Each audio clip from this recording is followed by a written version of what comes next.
Labda niseme asante kwa mara nyingine tena, kwa sababu kila kitu kimewezekana hapa. Ukweli ni kwamba tiba yako imekwenda haraka zaidi. Sikutegemea kama ingekuwa hivi. Mpaka sasa mimi niko sawa. Nashukuru sana mtaalamu. Wala usijali, na una sababu ya kushukuru sana. Kwa sababu mimi ninachoamini Mwenyezi Mungu ametia baraka zake hapo.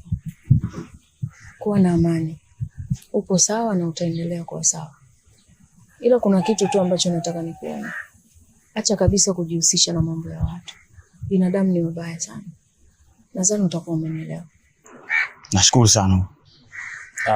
Mganga Ngole, labda mimi cha kusema tu kwamba kwa nikushukuru pia kwa kuweza kumsaidia rafiki yangu mpaka kuweza kuwa sawa kabisa.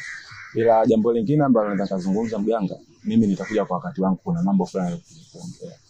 Kwa sababu wale na mambo mengi mimi nahitaji kusaidia. Usijali, karibuni sana. Hapa ni nyumbani, sio tu mpaka mwe na matatizo ndo mfike. Muda wote mnakaribishwa. Naomba hiyo. Mnaweza mkaenda. Basi shukrani mganga. Karibu.